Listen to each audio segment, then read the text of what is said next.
ইরাকের মরুভূমিতে ইসরায়েলের গোপন ঘাঁটি, অথচ এই সম্পর্কে কিছুই জানে না ইরাকের সরকার।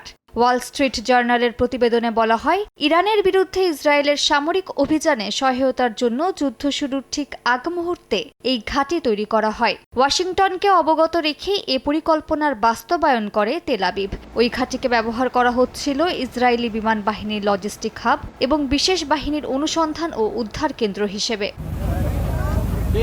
মার্চের শুরুতে স্থানীয় এক রাখাল মরুভূমিতে সন্দেহজনক হেলিকপ্টার চলাচল দেখতে পেয়ে ইরাকি বাহিনীকে খবর দেন। এরপর তদন্তে যায় দেশটির সেনারা। ঠিক তখনই সেনাদের লক্ষ্য করে বিমান হামলা চালায় ইসরায়েল। এতে এক ইরাকি সেনা নিহতও হন। হামলার ঘটনায় ক্ষোভ প্রকাশ করে ইরাকের জয়েন্ট অপারেশনস কমান্ডের উপপ্রধান কাইস আল মুহাম্মাদাভি বলেন, কোনো ধরনের সমন্বয় বা অনুমতি ছাড়াই এই বেপরোয়া অভিযান চালানো হয়েছে।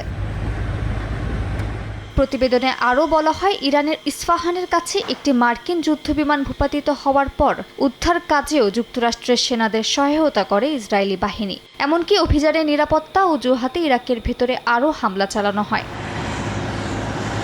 বিশ্লেষকদের মতে, এই তথ্য সামনে আসায় মধ্যপ্রাচ্যে ইসরায়েলের গোপন সামরিক তৎপরতা এবং আঞ্চলিক সার্বভৌমত্ব লঙ্ঘনের অভিযোগ আরও জোরালো হয়েছে। মালিহা সুহরওয়ার্দী, সময় সংবাদ।